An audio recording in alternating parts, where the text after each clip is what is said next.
and he runs downstairs and then he gets shot in the street out here. So that's a little very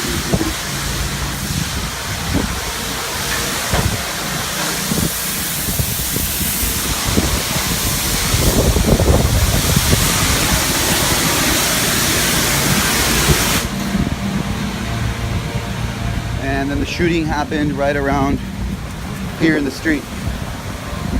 Right there in the middle of the street.